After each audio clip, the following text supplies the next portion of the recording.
Hi నమస్తే welcome to Myra media. నేను మీ KVR. In the search of gold we lost the diamond అని ఒక ఇంగ్లీష్ సేయింగ్ అనమాట. ఇప్పుడు ఈ సామెత ఎందుకు చెప్పుకోవాల్సి వస్తుందంటే, నిన్న మొన్నటి దాకా గ్రూప్ 2 అభ్యర్థులకు సంబంధించిన ఆందోళన రాష్ట్రాన్ని ఎట్లా కుదిపేసిందో చూసినాం కదా. ఇంచుమించు 90,000 మందికి పైగా అభ్యర్థుల రోదన అరణ్య రోదనగా మారింది.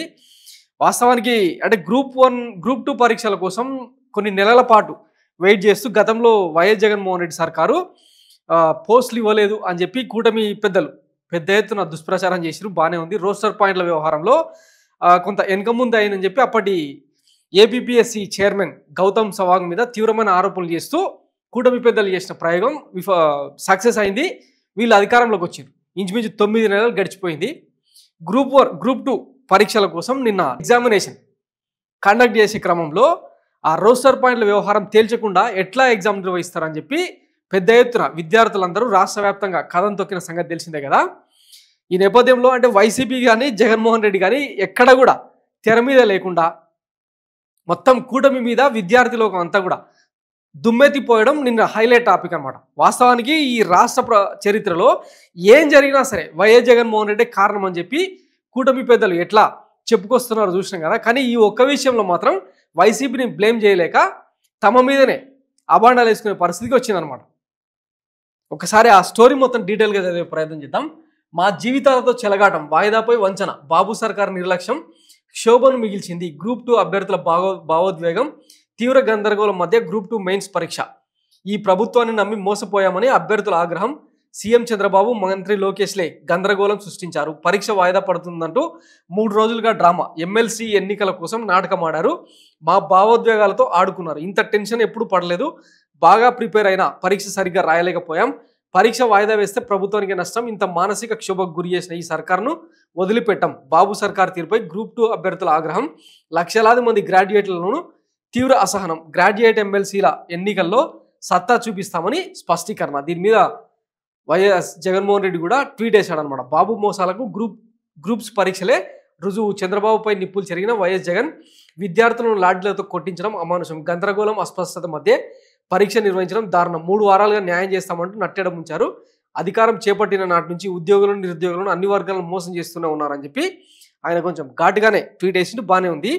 ఇక ఈ నేపథ్యంలో అంటే కొన్ని విషయాలను మనం గమనిస్తే రాష్ట్రం అంటే విద్యార్థి లోకం యువగలం పేరుతో ఇంత పెద్ద ఎత్తున కథం తొక్కుతుంటే ఒక మంత్రి ఏమో దుబాయ్లో నిన్న ఇండో పాకిస్తాన్ మ్యాచ్ చూడడానికి పోయి ఎంజాయ్ చేస్తుంటాడు. ఇంకొక మంత్రి ఏమో హాస్పిటల్ బెడ్ మీద పండుకొని స్టంట్లు వేస్తూ ఉంటాడు.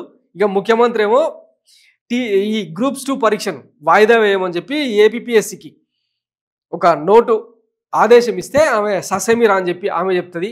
అసలు ఈ ప్రభుత్వం యంత్రాంగం అడ్మినిస్ట్రేషన్ చక్కగానే పనిచేస్తుందా? ఇవి ఇప్పుడు తేలాల్సిన ప్రశ్నలు అనమాట.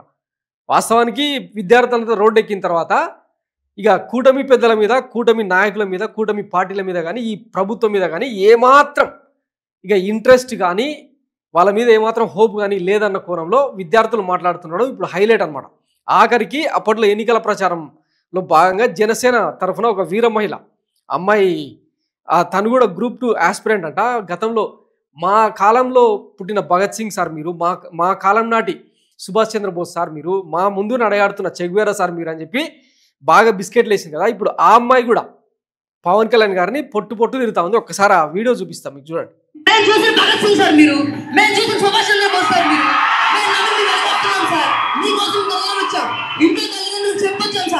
మేము అవ్వాల్సిన ఐఏఎస్ ఐపీఎస్ అధికారులు నెక్స్ట్ టైం ఉన్నారమ్మా. మేము మాత్రం ఇప్పుడు ఆయన కింద సేవకులం. మేమంతా IPS power star soldier. Power star equals to people. మీరే చెప్పారు రాత్రి మానవ సేవ మాధవ సేవ అన్నారు. మేము మీ సేవకులం సార్, అంతే. ఈ నౌకరం కోసం మా యొక్క నూతన ఓట్లన్నింటినీ మీకే వేస్తాం సార్. మా ఫస్ట్ ఓటు మీకే. జై జనసేన.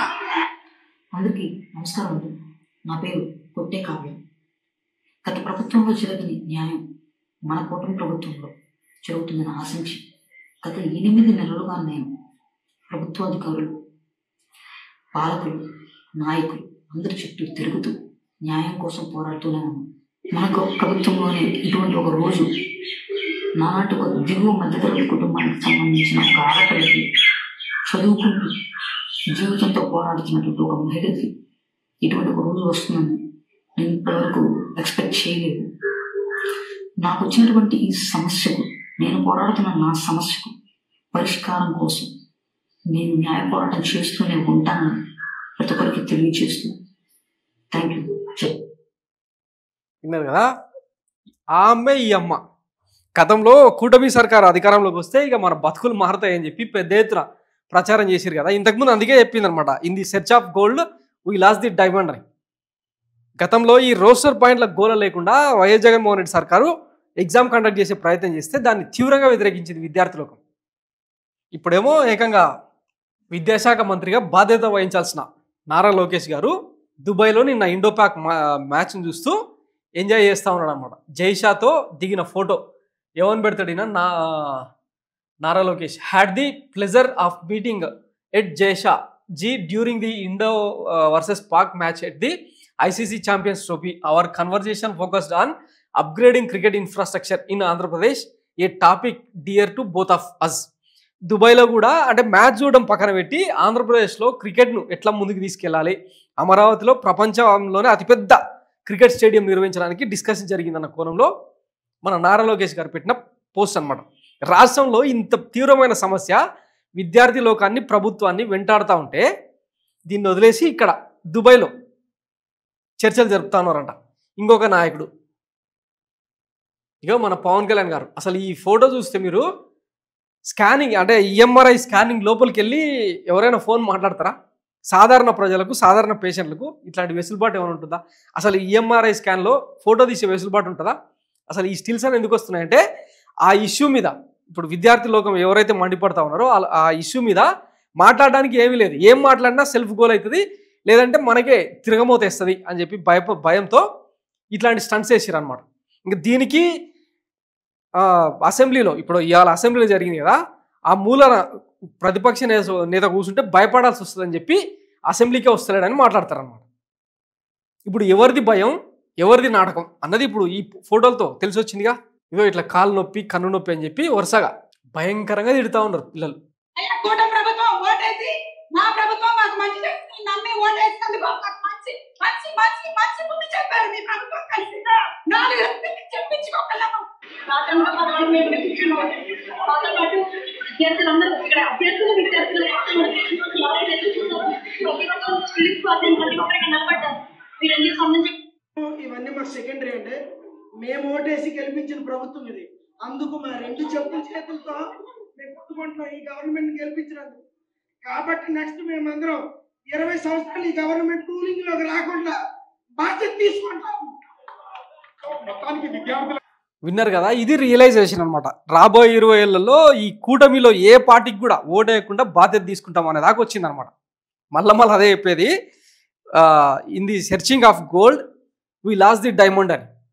వాస్తవానికి వైఎస్ జగన్మోహన్ రెడ్డి ఎంతో తీవ్రమైన కృషి చేసింది విద్యాశాఖలో సంస్కరణల కోసం.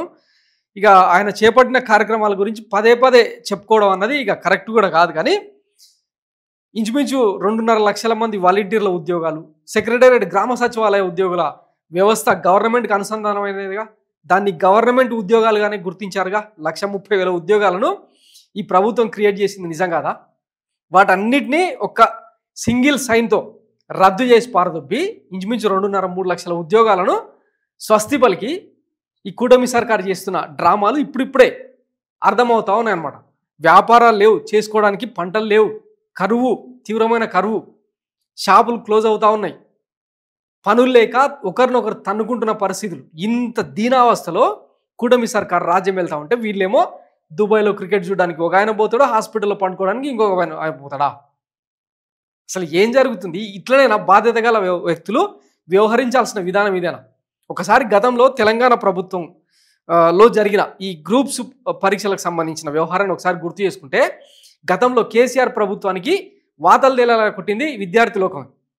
ఎందుకంటే 11 ఏళ్ల తర్వాత తొలిసారిగా గ్రూప్ 1 పరీక్షల నోటిఫికేషన్ రిలీజ్ చేస్తే అది పేపర్ ఎట్లా లీక్ అయిపోయిందో, దేశ విదేశాలకు ఎట్లా పాకిపోయిందో అదంతా మొత్తం చాలా కాన్ఫిడెన్షియల్గా జరగాల్సిన వ్యవహారం కాస్త గుట్టురట్టు అయిపోయిన తర్వాత దాన్ని రద్దు చేసింది అప్పటి ప్రభుత్వం. దాని డ్యామేజ్ కంట్రోల్ కోసం చాలా ప్రయత్నాలు చేసినా కూడా వర్కౌట్ కాలే. రెండోసారి అంటే ప్రభుత్వం దిగిపోక ముందు రెండోసారి నోటిఫికేషన్ ఇచ్చినా ఇక విద్యార్థులు ఈ ప్రభుత్వంలో మాకు నమ్మకం లేదని చెప్పడంతో దాన్ని అట్లా హోల్డ్లో పెట్టేసారు. ఆఖరికి కాంగ్రెస్ ప్రభుత్వం వచ్చిన తర్వాత ఇక్కడ చూసినాం కదా, ఆర్టీసీ క్రాస్ రోడ్లో ఇంకా ఉస్మానియా యూనివర్సిటీలో పెద్ద ఎత్తున ఆందోళనలు చేయడంతో లాస్ట్కు విద్యార్థుల మనోగతానికి తగ్గట్టుగా ఆ పరీక్షను నిర్వహించి ఆఖరికి సక్సెస్ అయింది రేవంత్ రెడ్డి సర్కార్.